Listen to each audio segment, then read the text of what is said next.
Good afternoon. If I could ask you just to take your seats, please. I don't want to interrupt a very Wadham congenial buzz, and it's great to welcome everybody back. And I think it is back because pretty much everybody here is very familiar with Wadham, with a few guests who we're delighted to welcome.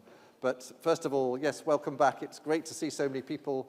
Many of you I know have not visited since before the pandemic. So it is wonderful to have you back in these wonderful surroundings.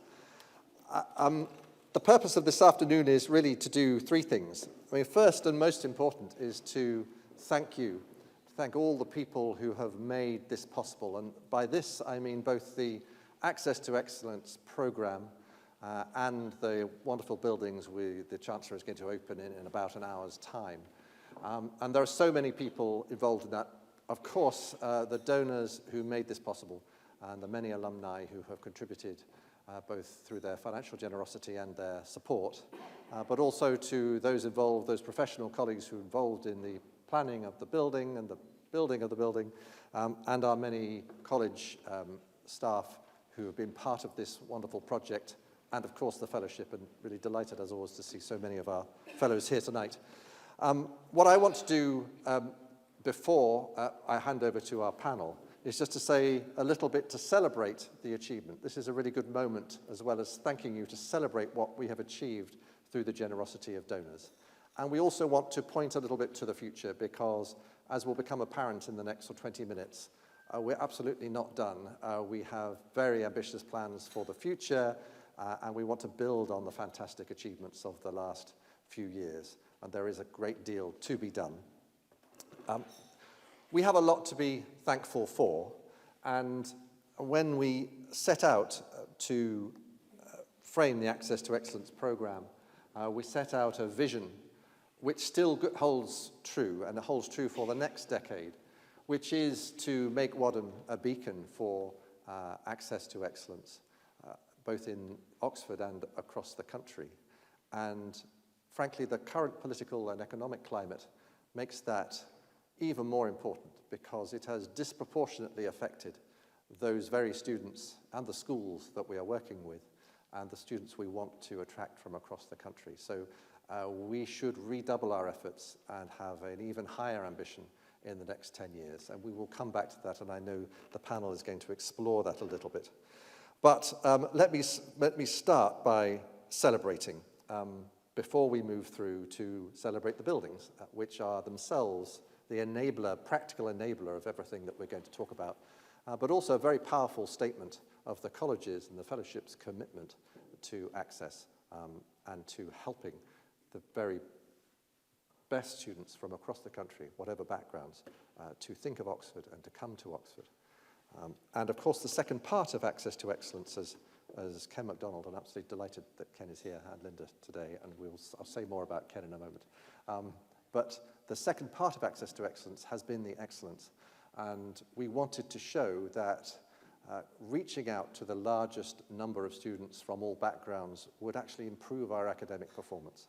That's what excellence is all about, and we have shown through the data that that is indeed happening, and that is wonderful to see.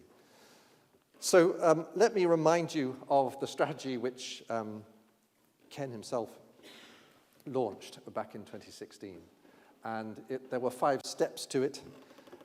It was launched here in the Holywell Music Room appropriately, so I'm glad that we are back here. And it was about our life cycle. And it was identifying something very ambitious that Wadham had, alone I think in Oxford colleges, identified, which was that this was not simply about admissions to Wadham or to Oxford. It was about helping students from the journey, late primary, early secondary, right through their A-levels into Oxford with appropriate study support while they're here, and then, as we're going to hear a little bit later, helping them into the workplace, because a lot of students who we are reaching out to through this program don't have the natural networks to access the workplace that many of us and our generation have had. And I'm very glad that we have launched 2 programs which we will talk about with Linklaters and with Barclays, to try to address that, and you will hear more about that later. But We hosted a number of social mobility summits. Remember, Ken chaired back in Toynbee Hall and in Parliament and at PwC, and that involved leaders from the education sector, from government, and from Oxford. And we have been always committed to doing this in a thorough and data-driven way, and I'll come back to the data in a second. But one of the things I'm happiest about is our ability to show end-to-end how people's lives have been changed through the data. And we now have enough data, including finals results, over the last 10 years, just to show how powerful this program is. And I will come back to that in a moment. So what has been achieved through your generosity? I think it's really important because some of these statistics are quite extraordinary. Over the last 7 years, we have engaged 37,000, nearly 38,000 students at schools. That is a phenomenal number, particularly when you bear in mind that 2 of those years were pandemic. And we have held nearly 1,000 outreach events, both here in Wadham and in the schools. That's something to be really, really proud of, I think. And last year alone, we had 138 events, mostly here in Wadham, reaching 4,400 young people. Those are phenomenal statistics. And I think it's important to stress that this is not just about volume. So we're not just engaging with people in an ephemeral way. This includes the sustained and deep relationships that we have with our link schools in our key areas. So Bedfordshire, Luton, and Newham, which you will have heard of before, and they have been widely recognised by the media and by ministers and by the education sector for their excellence. And those are engaging pupils from year 10, actually slightly below year 10, right through to year 11 and on through their A-level study. So this is something we are incredibly proud of, and it's probably a good moment to pay tribute to Dr. Hugh Munro and his team who drive all this, who do the work. It's absolutely fantastic. And it's the thing I'm probably most proud of when I look around at what we've done over the last few years and indeed what you have generously enabled to happen. And it's also worth saying that this is not a Wadham thing, it is Wadham with schools. And it's really great that we have Deputy Head Fahim Khan from Woodbridge, one of our linked schools here today.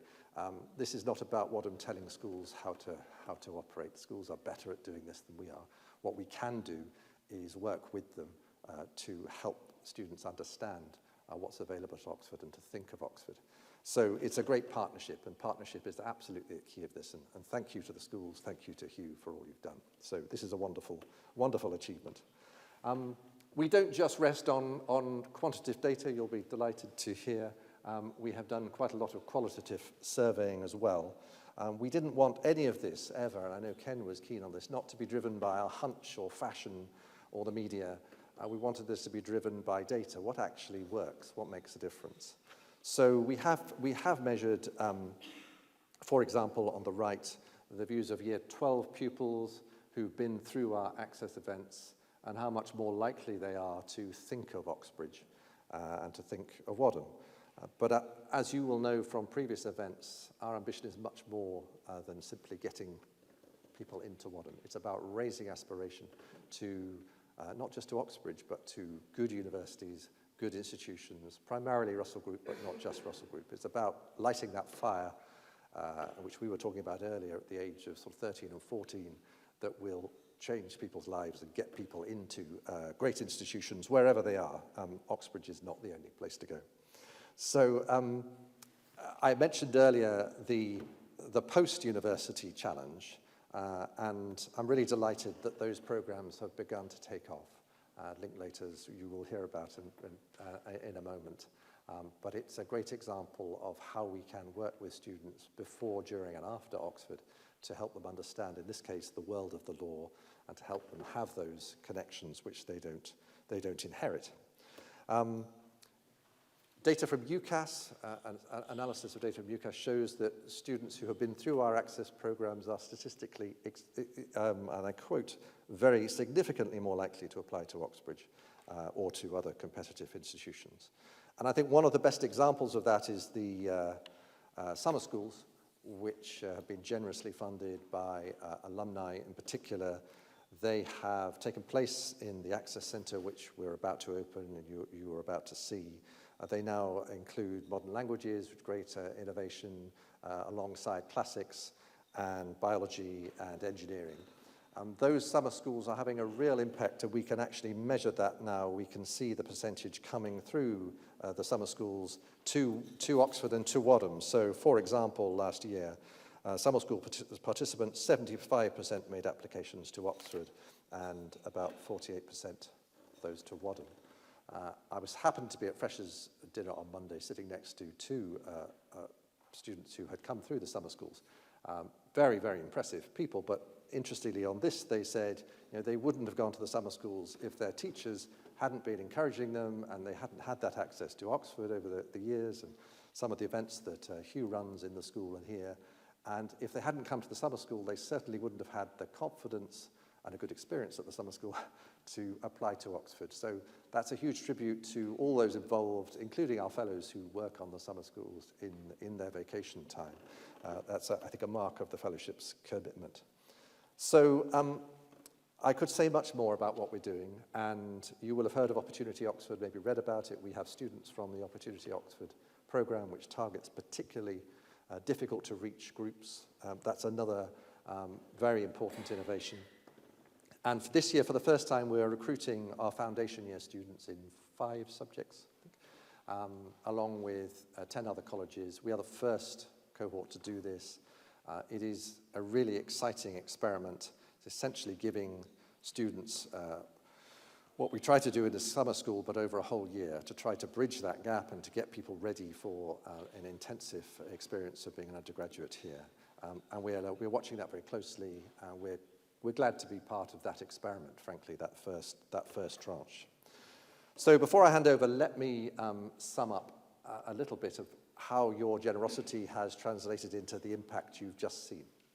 So it's really a staggering amount of money. If you think back to the strategy slide, we aimed to raise 30 million. We have raised 49 million. You have raised 49 million in truth, and surpassed the target.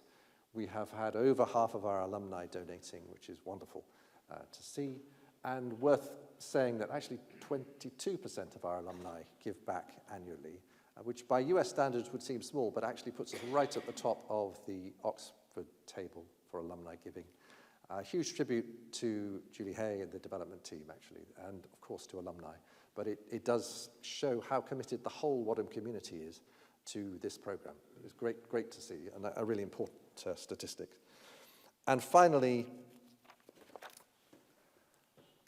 I think it's worth saying that the access money and your gifts, and of course the money that has been raised and very generously given for the buildings we're about to open, is money that could not be found anywhere else. So you will have read in the papers over the summer that the government funding of higher education is essentially broken. It costs roughly twice what a student fee is currently set at to educate students at Oxford. And no government has had or probably will have the courage to tackle this problem in the coming years. And so everything we do on access really depends on the generosity of donors. It is absolutely extra to what we can normally do. And so none of what I've just described could have happened without your generosity. And I think that's a good place to stop and to hand over to some of the experts, some of those who've been involved in access.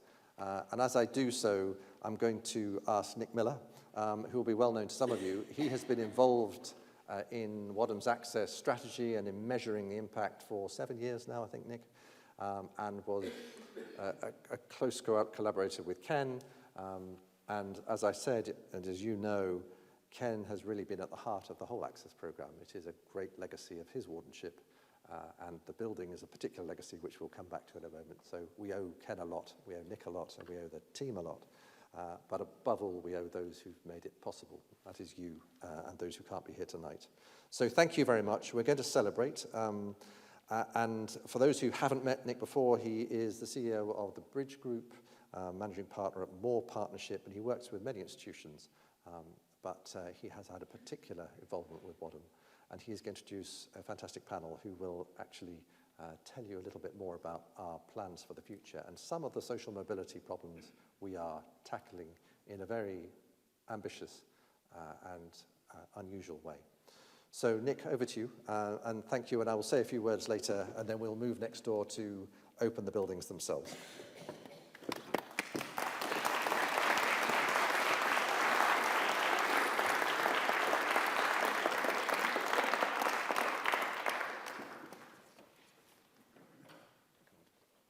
What a team. Robert, thank you very much. It's been such a pleasure over the last 7 years to play a role as the independent evaluator of Wadham's access work in my capacity as CEO of the Bridge Group. And I'm also equally delighted this afternoon to be your facilitator, continuity announcer, introducer of our panel of experts. Just to echo a couple of things that Robert has shared, it's been deeply inspiring for me personally, not only to see the way in which the college has encouraged and inspired philanthropic support, but also the way in which it has gone about spending those funds in the most effective and rigorous way, both to support access generally to higher education and most specifically to Wadham. And it's my strong belief, and I hope this will be a recurring theme this afternoon, is that this work is more important than ever. We observe in the national statistics that access data is getting very moderately and slowly better. More students from poorer backgrounds are accessing higher education. The gap between participation rates amongst the poorest and the wealthiest is closing. But let's see what effect the pandemic has had, of course. But we observe that in the context of a higher education sector for which has a decline in its funding model, as you referenced, Robert. We know that tuition fees, the higher tuition fees introduced in 2012 of £9,000 have increased only by £250 subsequently since that date. So they're worth about £6,500 a year in 2012 prices, accounting for inflation. Maintenance grants for our students entering university are at their lowest level in 7 years in real terms.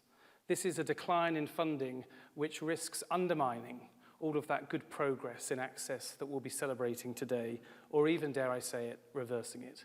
Your support and the work of the college is more important than ever. A real strength, and I hope this will shine through this afternoon as well as we explore this, of the Wadham programme is that it is not delivered in isolation. It looks deeply inward. It's connected with the realities of school life, of school teachers, school staff, their pupils, and current Wadham students. But it's also outward-looking. It's connected to the wider policy context, what the evidence says about what works best.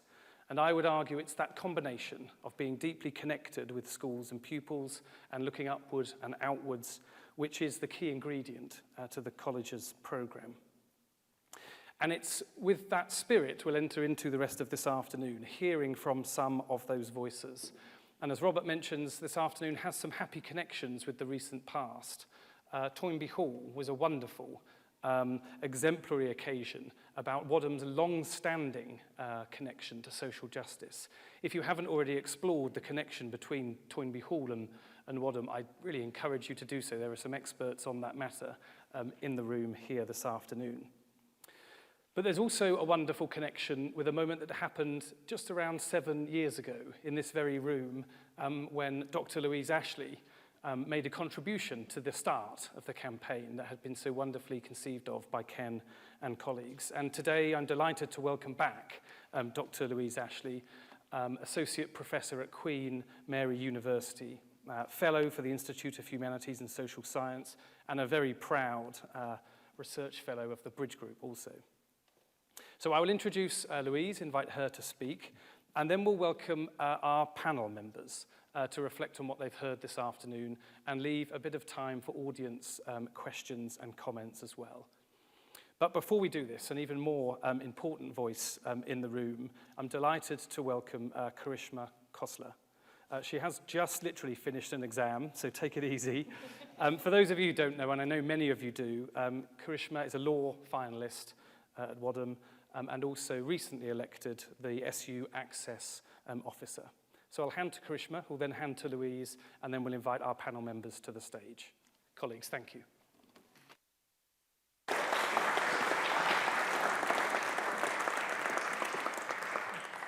Thank you for that introduction, Nick. Good afternoon, I'm Karishma, and like many of those in the Wadham community, I'm a state school student from a working class background and actually the first generation of my family to go to university. However, despite my so-called non-traditional background, I was extraordinarily lucky, not just because my law tutors liked me 3 years ago, but actually because of the support I received before this. My school was on the Oxford outreach list, and without that first visit down to Oxford, I would never have applied to Oxford myself. And although it's cliche to admit, it is actually the truth. And an Oxford education, as we've realised here at Wadham, is about academic excellence, not about your background. Wadham champions this, and we always have, not just in the last few years because of the scrutiny that Oxford has been under, but actually because it's integral to our people, our community, and our values. And that's why we're all here today, to celebrate our achievements and to build on them, starting with the opening of these incredible new buildings. So, as the Access Officer for the SU, I've actually worked with lots of our outreach areas with Hugh, and we've been targeting students from as early as year 10 in order to build a dialogue and actually display to them that there is no stereotypical Oxford student, and certainly not at Wadham. And actually, now that I draw towards the end of my Wadham career, I've been seeing some of these students get ready to apply to UCAS and get ready to apply to university themselves. And amazingly, so many of them have told me that the visits that we've made to their schools and that they've had here have made the same impact to them as they did to me, and they've inspired them to apply to Oxford. And actually, this is seen even further by the summer schools that Robert mentioned earlier. My time at Wadham has really flown by, and actually, I'll be graduating next summer and leaving Wadham to start a training contract with Clifford Chance. I was selected for their sixth form school programme many years ago now, but it provided ongoing support, not just in terms of academic success, but also interview coaching and professional legal experience. Thus, I can speak volumes for the success of these programmes, and I'm delighted that Wadham fostered our alumni network and our relationships in order to launch our very own Think Like a Lawyer programme in association with Linklaters. Drawing on my own experiences, I was able, and I'm very proud to have been able to support Hugh in developing the Think Like a Lawyer programme, targeting proactive and excited law students or aspiring lawyers, and giving them the opportunities to gain confidence and experience that they need. As mentioned, it does involve providing financial support by the means of tutoring and provision of laptops. But actually, we also provide them with the pastoral and ongoing support that they need in order to inspire them, build their confidence, and open the doors of Wadham to all of the future students that we would like. What makes me most proud, however, is the genuine focus on supporting students from different backgrounds in order to break the cycle, go to university, any university, and enter prestigious professions. The holistic support provided by our programme is actually what makes it unique. Given the amazing number of legal alumni I'm sure are here currently, many of you will be familiar with the absolutely grueling application process. We support students not just to apply to university, but actually in their professional development as well. My role has been pivotal in this, identifying hurdles like imposter syndrome, fear of rejection, and general lack of knowledge of the process. And I've incorporated these with Hugh and the rest of the team in order to include these in the design of our programme. Think Like a Lawyer is a new initiative, and it's constantly being developed, but it's the start of many new professional development programmes, helping us to make a real difference and to tackle the ever-growing educational inequalities and support students not just at the start of their journeys, but actually throughout. All of this is, as we've all mentioned, the result of the hard work and the generous philanthropy championed by Wadham and championed by our community, making sure that everybody can access their excellence. Thank you.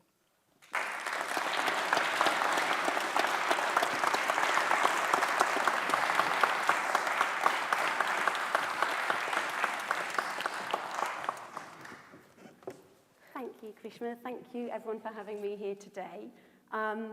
So Nick said I've been here before, and time seems to have passed very, very quickly since the last time at the start of the campaign for this centre, which is being launched today. To provide a very brief introduction, my area of research is predominantly social mobility. So I specifically look at how social class affects access to and career progression within elite occupations and professions.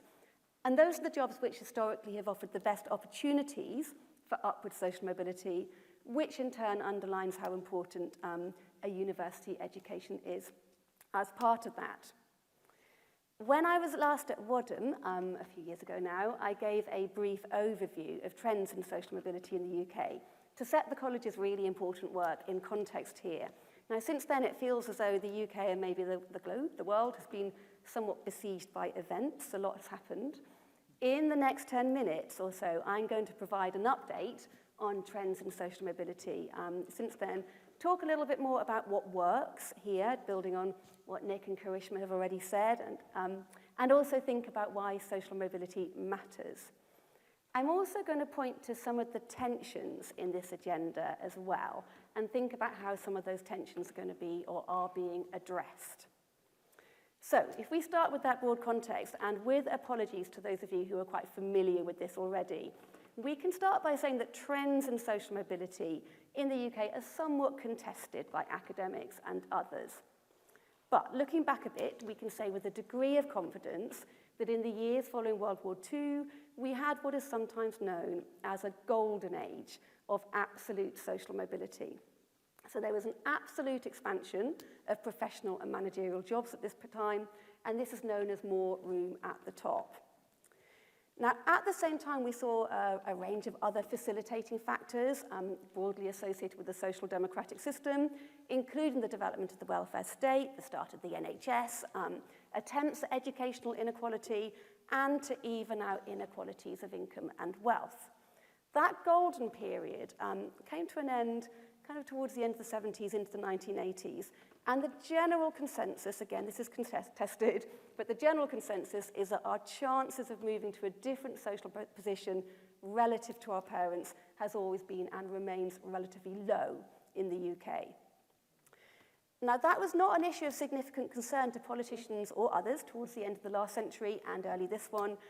During much of that period, there was an expectation that equalising educational opportunities, expanding access to higher education, would deliver a more meritocratic society. The idea was that would be based on human capital, what we knew, not what we called cultural or social capital, in other words, who we know. Now, by the late 2000s, it was increasingly evident that hadn't really happened.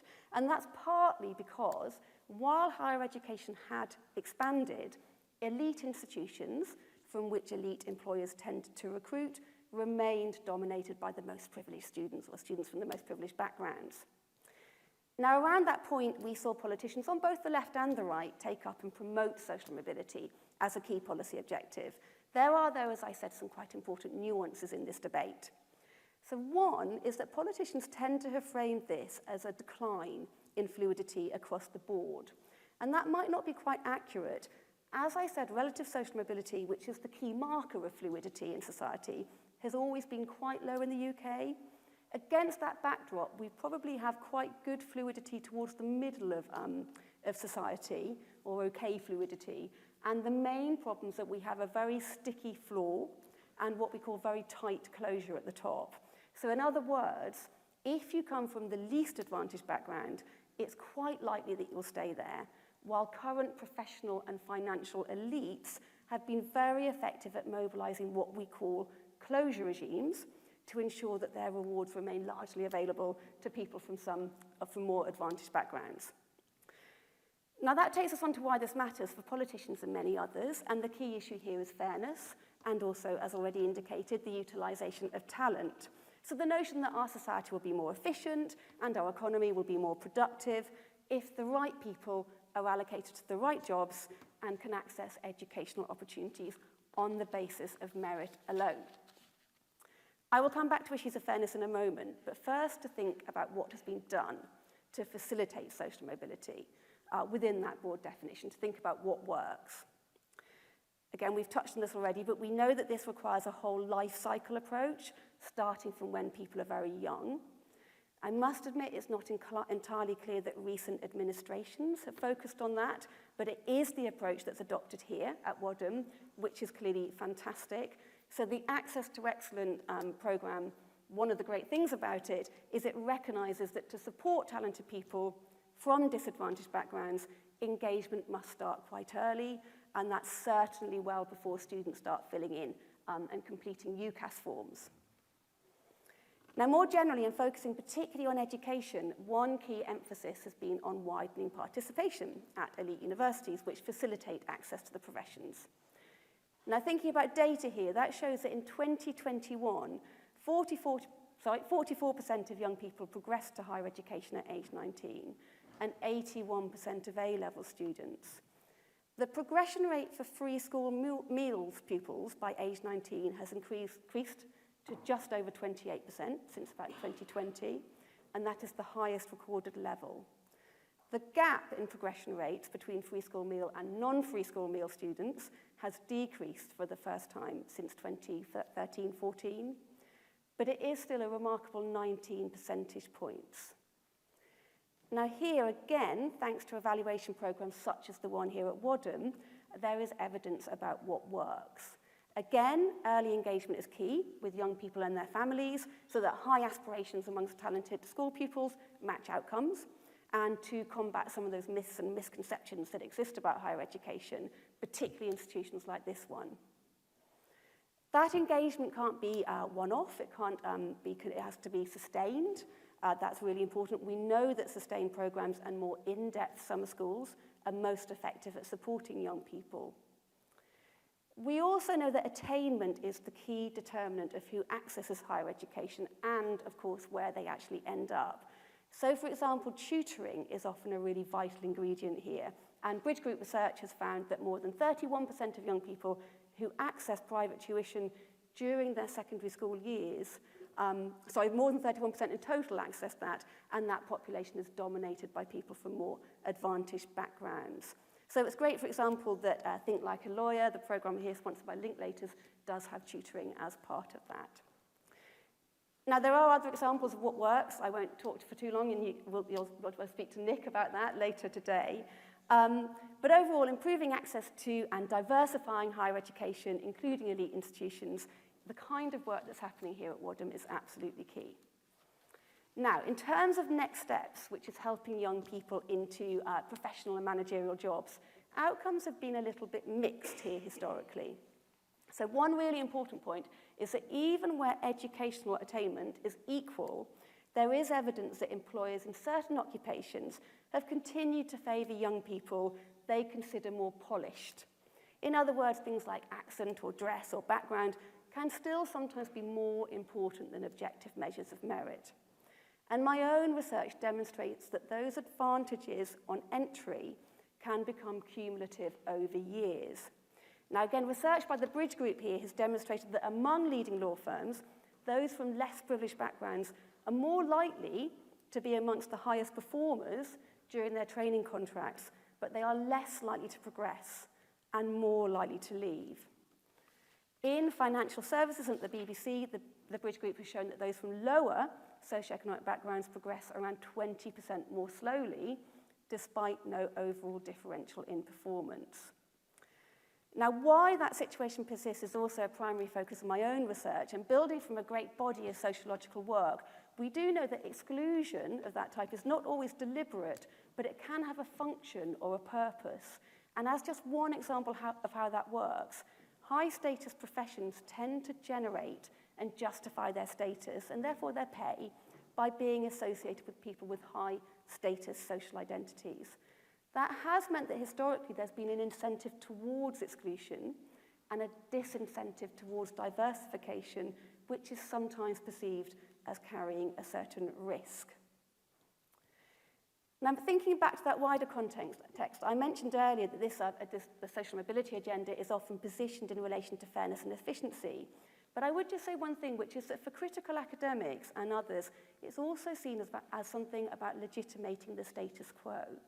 So the argument here is that from the perspective of current elites, social mobility matters because when wider populations are convinced that their rewards and privileges are based on objective measures of merit and fairly allocated and justly deserved, this enables underlying inequalities of income and wealth to persist. Now, to some extent, the plausibility of that meritocratic narrative is more important than whether it's true. And a related problem is it can be very difficult to measure or define talent in entirely objective terms. So of course we must aim to facilitate fluidity in our society despite those challenges, and of course we need to make sure that opportunities are fair, but social mobility is also inversely correlated with inequality. They are, if you like, two sides of the same coin. The UK is one of the most unequal countries in the industrialised West. And in essence, if we're serious as a nation about tackling social mobility, then we do also need to be serious about tackling inequality as well. That's one tension that perhaps remains unresolved. Another is that upward social mobility, especially when it involves journeys into the elite professions, can often require assimilation. So young people are sometimes expected to suppress their difference in order to kind of get on and fit in. And that can be exhausting, it can be debilitating, it can distract from performance, all those important things. And that means it's really important too for organisations to ask if they're helping underrepresented groups to fit in better, or, again, whether dominant cultures are also being challenged to enable a more diverse range of people to thrive. So these points seem even more important than ever, I think, given our current economic and kind of social landscape. I hope it's not too controversial to say that the UK feels possibly at a turning point at the moment. If we can call it a crisis, we could also say that crises come with opportunities too. One is hopefully, possibly, to build a social and economic system that really does use all our talents from all backgrounds to bring different perspectives, bring new ideas, energy, creativity, and innovation. And on that note, I want to finish very briefly by talking about the importance of philanthropy against that wider backdrop. So first of all, I want to say again that efforts made by colleges like Wadham are making a significant and important difference here, as Robert has already explained, and as I indicated earlier in this talk. Efforts to open access to universities are feeding through to the labour market. The latest Bridge Group research, or data, highlights that the intake to leading organisations in sectors such as accountancy and banking is becoming more diverse by socio-economic background, and that to reach more diverse talent, many firms, including, for example, Linklaters, have introduced more progressive hiring practices. So although I have underlined some inevitable tensions, social mobility is something of a so-called wicked problem, if you like. There is clearly very positive change. And again, that kind of change is facilitated by the sorts of efforts that are happening here. Now, I think that many of us feel that in driving that change, we are at our best when we come together as communities, sometimes working across differences, and the opening of this centre is a fantastic example of what can be achieved when that happens. And of course, I wish everyone connected to it the greatest success. Thank you so much for listening.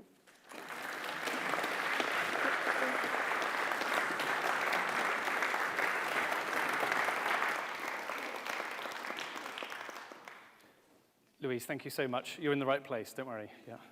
I'm going to resist offering my own responses, but instead invite our expert panel to come and join us on the stage. So it's my great pleasure to welcome Fahim Khan, the aforementioned Fahim Khan, who's Deputy Head at Woodbridge High School, but also the Founding Director, I understand, of Future Leaders. He'll be joined by Margaret Leach, Diversity and Global Recruitment Advisor at Linklaters. Delighted to welcome you this afternoon, Margaret. And also by the aforementioned Dr. Hugh Munro, who, as you will all know, I hope, is the Tutor for Access here at Wadham. Colleagues, come and join us. Thank you.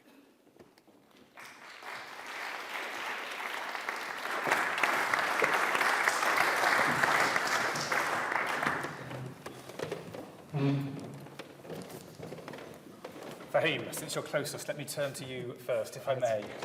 Share with us some of your reflections from the perspective of a deputy head teacher, your interactions with the college here, and what, in your experience, really makes the difference to young, talented people from less advantaged backgrounds. Of course, thank you. Good evening. It's a pleasure to be here. Thank you for having me. So just a bit of background to give you a bit of context of where my thought comes from. So as you've heard, I've been a teacher for 16 years in the East End of London, currently deputy head teacher. I've been a sixth form tutor for many years, so I've had the privilege really of helping hundreds of young people through the university application process. Also teach A-level economics, if we have any economists in the room. So that's a real pleasure as well to see young people find a love for their subject and look to pursue that at the post-secondary level.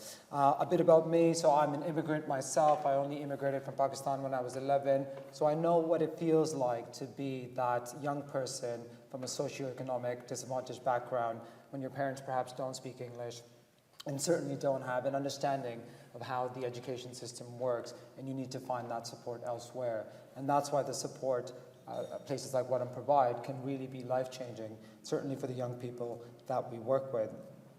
More recently, me and a group of teachers found it difficult to understand why young people from state schools were still 33% less likely to secure places at places like Oxbridge, even when they had the same grades, when compared to their privately educated peers. And as we did some research into that, we learned that really grades are the beginning, and it's the social and cultural and academic capital that often sets young people apart and makes them competitive candidates when they're sat at admission interviews. And so we set out to design a program, the Future Leaders program, that works with high ability, disadvantaged young people in the East End of London, giving them those opportunities, what Hugh would call supercurricular, to make sure that they have every possible chance of success. And so, going back to your question about what are the things that really make a difference, and in preparation for this panel, I had the opportunity to form a focus group and invite some of the 400 young people that we work with on Future Leaders to come and contribute to this. And I asked them, what is it that would make the biggest difference for you? And we had a really wide-ranging and fruitful discussion, which I will distill for you into 3 main things. The first of which is about creating the possibility. For many of these young people, they have never been told that a place like Oxford is for them. And it's not necessarily even that other people are telling them this. It's their own internal narrative that tells them, I don't look like someone who goes to Oxford, I don't sound like someone who goes to Oxford, and I certainly haven't had the same experiences as someone who goes to Oxford. And that's why the work that Wadham does is so critical at that very early stage before GCSEs begin, so at the age of 13, 14. The outreach work at that point, that first visit to a place like Wadham, as we heard earlier, can be absolutely life-changing. For them to be in a space like this and know, yes, it is possible. Yes, it is possible for me.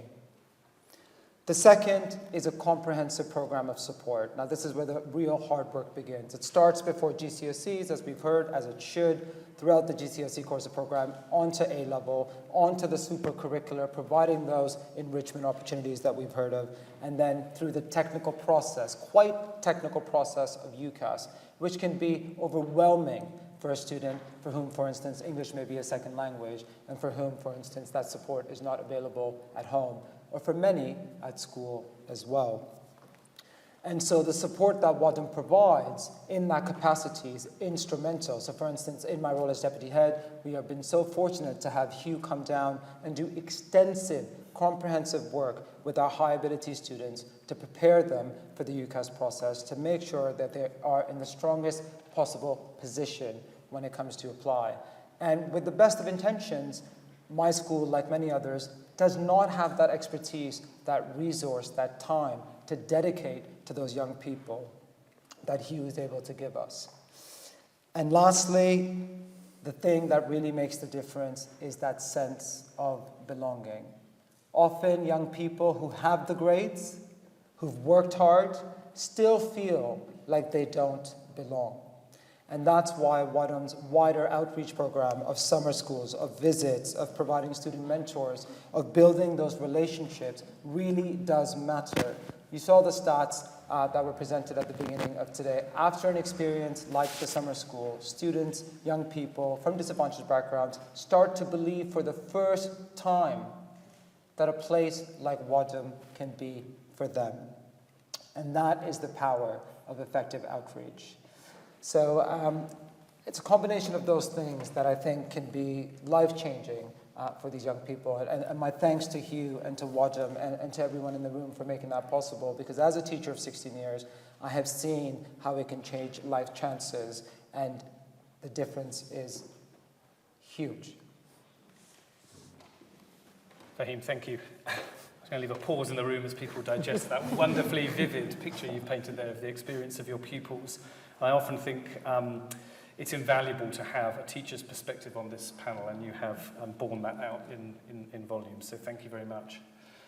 You focused on what the pupils need within school. And of course, in Louisa's kind of exposition, she talked a lot about then the behaviour of employers and the way that they identify talent. Margaret, can I invite you just to build on these comments so far, just reflecting a bit on, maybe at Linklaters or elsewhere, some of the more progressive practices you've seen around recruitment and how firms are identifying talent?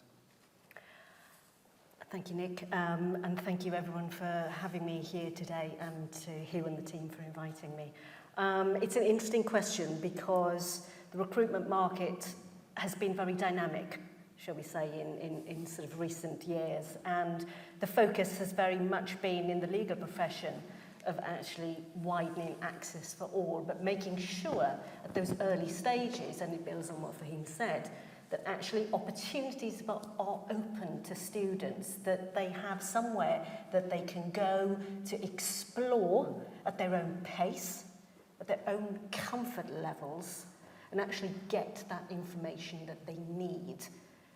We then have to play our part because we have to demystify and simplify the processes so that actually that access continues on in a fair and equitable way. And we did something which I thought was quite progressive about 4 years ago when we decided to go down a slightly different route.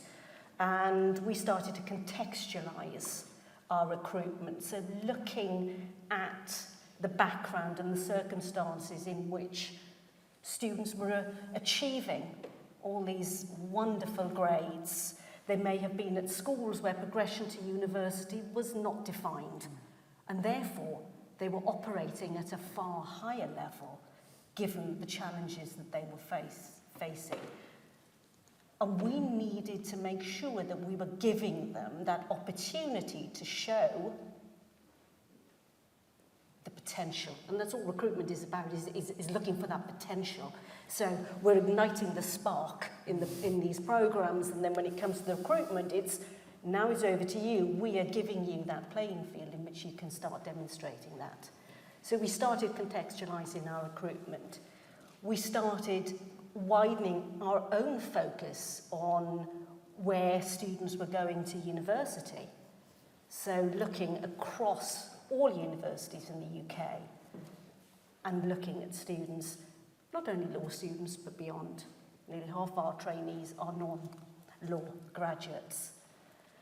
We started opening up our processes so that students understood what they needed to do. We supported them in the programme with interview, training, tutoring now as well is fantastic in the Think Like a Lawyer programme. So actually when they come to do the interviews and the tests, and it is competitive, they've had access and exposure beforehand. So we've demystified it, and I think that's really, really important. We've also removed lots of other barriers in our recruitment processes, again, to make sure that we are looking for potential, given the backdrop in which the achievements have been built up. It's really helpful, thank you. Interesting symmetries there, of course, between recruitment practices, contextualising things like grades and some admissions. Tutors doing that in the higher education sector as well. We might come back to that. And also a really interesting, I think, connection with Fahim's comments about creating possibilities and opportunities. I remember in our evaluation of the Think Like a Lawyer programme in the first year, the thing that really stands out from the students is them being able to engage in a really meaningful way with the academic content of studying law and understanding truly what it's like to be a lawyer. This is not a sort of open day, a veneer, a sort of look at what this might be. It's getting into the content, which I think students really value in terms of understanding what it's like. And I think it differentiates the programme because of that content. And actually, I have sat in on, I think, nearly all the sessions. I can say that I wouldn't have been able to add much to the debate that was going on in these sessions. They were of an exceptionally high standard. And to see students at the start of their journeys engaging with the content was fantastic. It's testament to the work that's gone into developing the programme, and I thank the team very much for doing that. But it's actually allowing them to have that platform on which to explore within their comfort zone. Thank you. Hugh, the floor is yours. There's been lots of, understandably, sort of people celebrating the wonderful things that's been happening in the Access programme. Can I encourage you to look forward, maybe, to reflect a bit on what the evidence tells us about your work on the Access programme so far that might inspire what happens onward? Yeah, so thankfully, I think a lot of the key points that I was going to make have been made elsewhere. So actually, you won't hear much from me. I think the first thing that really stands out in terms of what works is that focus on sustained contact. It's great and important that we offer students the opportunities to come here and visit the college. That's a really important role. But is that going to change their life chances on its own? No. Actually, what you need to be doing is engaging with the same students in repeated interactions. And a lot of the most successful and, frankly, the most fun programs that I'm involved with are the ones when we are developing relationships with the students and working with them in repeated interactions. So Margaret reflecting on the Think Like a Lawyer students, watching their confidence grow throughout the programme was one of the most rewarding parts. Similarly with Fahim students on Future Leaders, when I, as I have done just this week, read their personal statements, talked to them, and they've come up and had a chat, I always do a bit of a double take, thinking, well, actually, this is the student who very shyly came and spoke to me a few years ago, and now look at the quality of the application that they're going to be putting in. So I think the first thing in terms of reflecting on what works is that sustained contact. And the second thing I wanted to highlight is the collaborative nature of everything that we do. We can't operate in a bubble. Actually, a lot of the really meaningful things that we do happen in partnerships. So partnerships with teachers, partnerships with firms, and partnerships with third parties who have strengths that maybe we can't deliver in the same way. It's really nice to see Andy from the Brilliant Club over here. So actually some of the organisations that we meaningfully engage with do things brilliantly. So I've done the classic thing of mentioning the Brilliant Club and now everything will be brilliant for the rest of my talking. But there are agencies out there who specialise in particular areas that Wadham can support and work in relationship with. So Brilliant Club, Target Oxbridge, Causeway, we do a lot of work with. And I think the other thing is I think Nick mentioned that idea of it can feel like a lot of access work is done to a school or done to a student. Actually, one of the things that's been really valuable in my role is developing the relationships with the people that we work with and having a bit of back and forth of how can we add value. And one of the things I really value about Fahim and Margaret particularly is they'll say, yeah, this is good, let's do more of this, but maybe let's do less of this as well. And actually those conversations are really valuable. The last thing I wanted to say was we know that life cycle is really important. So it's not just about helping students get in, it's helping them thrive when they're at university and then in the world of work. I always find the kind of the stats that Louise mentioned quite depressing about once they access the career, you think, oh, this is it, they're done. But actually, sadly, the data doesn't bear that out. So the support needs to be at every stage. And in terms of where that leads us, it's thinking about meaningfully, how do we keep doing that across the piece? Thank you. I'm going to hand over to the audience for sort of comments and questions in a second, but just before I do that, Louise, one of the things that struck me about Wadham, and is not true of everywhere else, is the fact that the college does not have a sort of deficit model in this space. There's a sense of we all benefit from having a more diverse student body. Linklaters, everybody benefits from having more diverse perspectives. Can you share any reflections on that particular topic about how everybody in a population benefits from more diversity? This isn't just about, if I can use direct language, helping some poor people succeed. Yes, absolutely. So I should think most of us in the room are familiar with the business case for diversity. If anyone's ever been in any sort of large corporate now, they will have heard that business case. And that business case is around talent.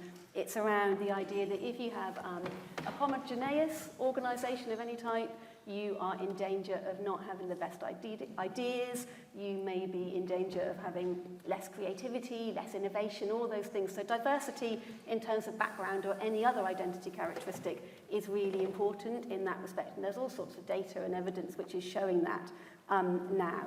I think the one other thing I would say very quickly about this is that, and I hope this isn't a too controversial thing to say, but I think in the UK, and perhaps this is cemented a little bit over the last 10, 20, 30 years, we are quite siloed in some ways in terms of who we mix with, who we talk to, kind of between different classes. And that's a problem. It's a problem in all sorts of ways, one of which is that we don't get that opportunity to share ideas and to mix and to bounce off each other in the kind of context of difference, if you like. But one of the other quick things I'll say about that is that it builds up kind of almost, I'm going to say fear between different classes, a kind of sense of the difference, which isn't particularly helpful for our society. And one thing that I do find in my research is that young people who've been to mixed schools are more able to kind of move through different environments with more ease because they're used to mixing across social classes. And that benefits all of us again because it really helps with that sense of belonging and that sense of inclusivity. So I do think obviously difference matters for all sorts of reasons, and it really matters to organisations, but it matters to the whole of the UK as well. Thank you. And with that, let's see if there are any questions, comments from the audience. Just raise a hand and a microphone will find its way to you. If I may, I'll take 2 or 3 at once, and then we'll invite our panel to respond. Thank you. You've talked a great deal, very movingly, I think, about your engagement with the schools. But I think we all notice when you see somebody who has succeeded from an unpromising background, very often over their left shoulder is a ferociously ambitious parent. Do you engage with families? Because I would have thought that is hugely important. Fantastic question, thank you. Any other questions to put into the mix at this stage? Thank you.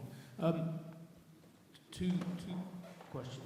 Could I first ask whether you've got some up-to-date figures for either for the year just past or the year coming, the total number of students in Wadham who've come through the Access programme and what the proportions are of the student body from different types of schools, as we, a snapshot obviously where we are now, but it'd be useful to hear an update on that. And the other thing is there any relationship between this programme as a whole and the whole issue of graduate apprenticeships? And is that factored in at all in terms of either in Wadham specifically, or are you aware of it being done anywhere else? And if so, how can you do that? Thank you. Let's just take one more. Energetic hand at the back. Thank you.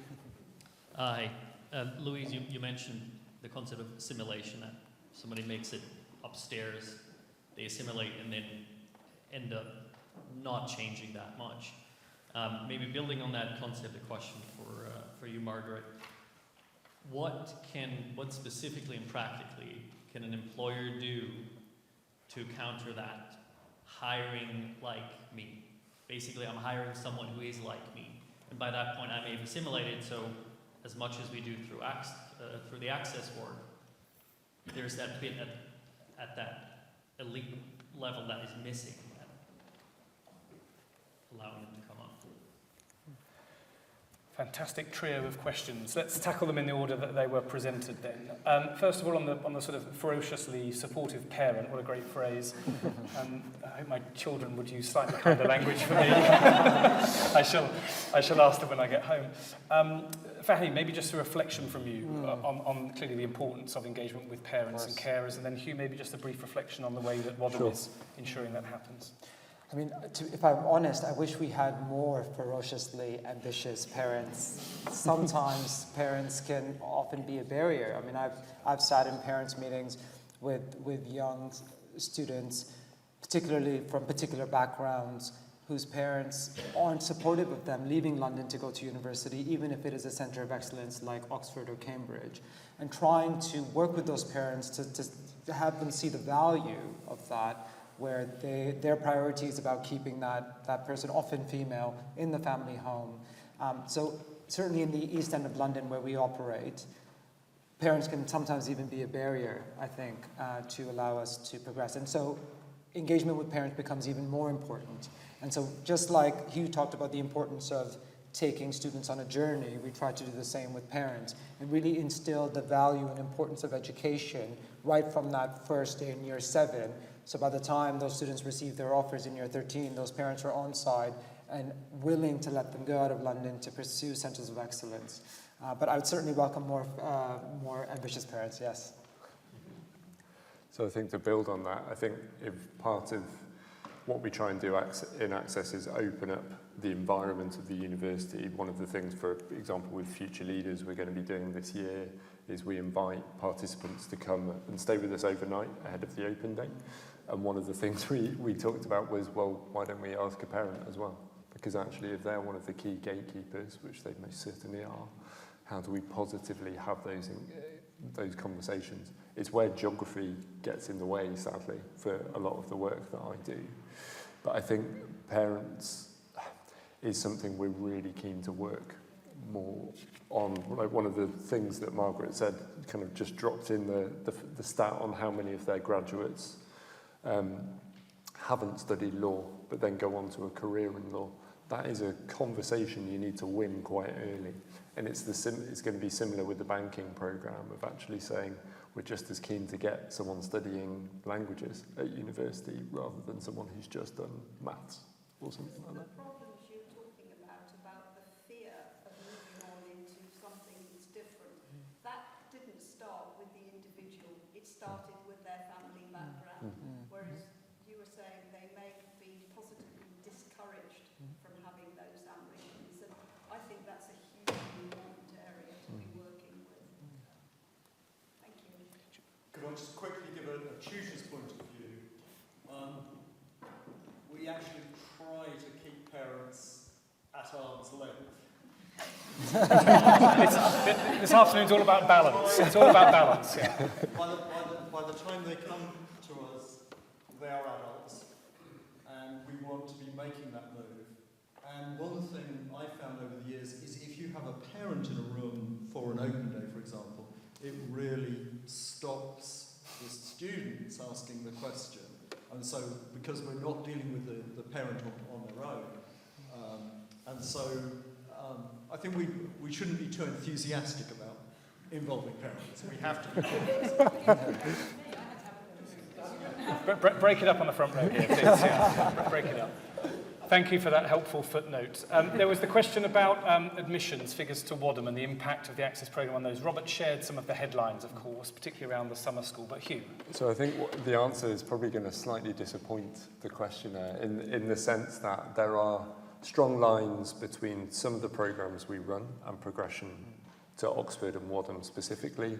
Off the top of my head, last year our summer school, Robert reflected on the high numbers who applied to Oxford, and from the 48 cohort who took part, 13 took up Oxford places, are taking up Oxford places this week. 6 of those are at Wadham. So there is that strong line.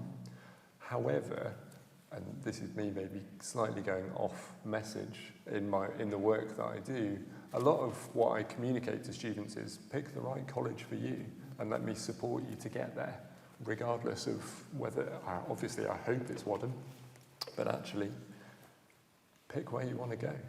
And actually, if that's, as someone who didn't study in Oxford, I think it's a really important part of my role to say, this might not actually be the best place for you for the things you're interested in. So it's something where that relationship probably isn't as strong as people in the room would like it to be, but there are, for some of the programmes, a really clear link as well. Yeah, I think the headline there for me is about helping young people make informed choices, isn't it? And just to add that, I think Hugh does that so well because I've seen it in action, and it's so important because the reality is that most people who apply to Oxford, to Wadham, will not get in. And they need to hear that message early on that Wadham and Oxford are not the only places. They are other centres of excellence, and that needs to be embedded early on. So, you know, at the end of that journey, it isn't a complete loss of resilience. So I think that's a really responsible thing to do and an important one. Thank you. And can I encourage you to talk about graduate apprenticeships later in the afternoon, maybe? The third question, thank you, on, and let me know if I'm paraphrasing here unhelpfully, I don't want to misrepresent you, but on hiring in one's own image and the risk of sort of replicating the kind of status quo. I think some people might call that unconscious bias. I think it's pretty conscious in my experience. Louise, you might want to just offer a couple of quick reflections, and then Margaret, maybe talk specifically about Linklaters and your experience. Yeah, okay, so affinity bias, unconscious bias, it's been very popular as a solution in the corporate world. It's not very effective, and it sort of misses the point because it individualizes and psychologizes a problem which is systemic and structural. So we have to be very careful with that on unconscious bias. The one thing I'd say about, I'm going to hand over to Margaret in a minute to talk about the assimilation thing. One of the things I mentioned in my talk is this debate, like many others, is full of tensions and contradictions. We can't really get away with them. One is that professionalism is defined by standardization. The two go hand in hand. Standardization is all about reducing risk in the eyes of clients. One of the things we have to do is question what we're standardizing around. And we do tend to standardize around, for reasons of history, for a start, we standardize around, or have historically, the particular body of a white middle-class man. Now, we're getting a lot better at that. And we need to get even better still to move away from this kind of focus on assimilation as people move through their careers. But I'll hand over to Margaret to talk about that. To add to that, obviously we do have an interview panel that is trained, and we have, in our exercise in contextualizing students' achievements, actually moved to a process whereby we are not asking them so much information about how they have built up their skills base, how they have demonstrated competencies in the process itself. When it comes to then the assessment centre, and they go through an assessment centre, they are set tasks and they are judged on that, so that's an independent part of the process. When it comes to the interviewer has, I would say, very little data in which to actually move on and make those connections, which could be positive or often negative. And in that sense, we've created an environment where we are very much focusing on the actual competency and not how they achieved it in that sense. So from the process, we've removed a lot of the data which could lead to people making those unhealthy connections in the process. And then beyond that, I think the issue of assimilation lessens when we become a more diverse community, and the more people that we have within the organisation who are very open about their experiences and become role models and sponsors for those that are coming through the firm. So you have a more diluted picture of what an accountant, or in my case, a lawyer is in that sense. So it becomes less of an issue in that sense. Thanks, Margaret.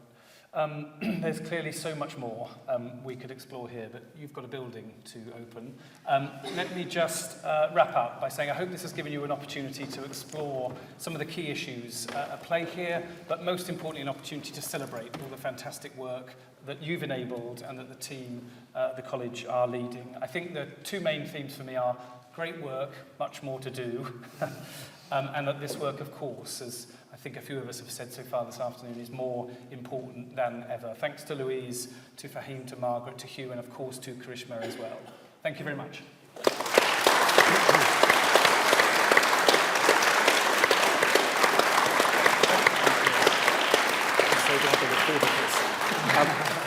Thank you very much, Nick, and thank you to the panel for an excellent discussion. We are one college in one university, but I think there are two things we can do, and they are both highly ambitious. One is to change the lives and life chances of individuals, and we're doing that every day with our current students, but also, as we've just heard, with all those who may not come to Wadham. And Hugh is absolutely right. We are, this is not about burnishing our credentials. This is about something much bigger and more ambitious, and it always has been in Wadham's Access programme, and that maybe makes us different. And that's the first and really important ambition for us. The second is, beyond the individuals, to figure out what works and how to scale this up. And that's where being a beacon for access matters. That's what it means. And the academic approach that you've heard from Louise and others this afternoon is at the heart of that. We're not just doing this to make our stats look better. We really want to scale this up and enable social and educational equity. That's a high ambition, but it's something that's happening, and it's all happening thanks to the generosity of you and other donors.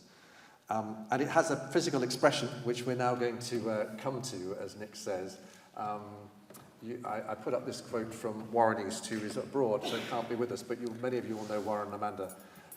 But I mean, I thought he captured rather nicely the link between the physical building, the values of Wadham, and what we're trying to do through access.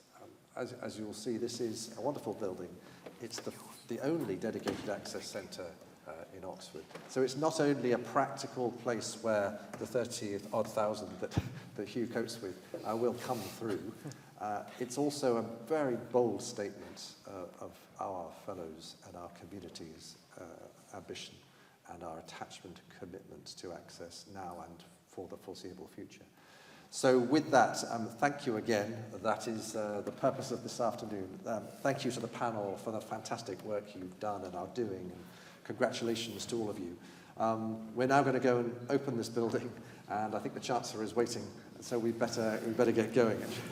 So if you'd like to go up the front, take a right through the Holywell Gate and to the access building. Good job, team. Thank you very much. Great job. Thank you.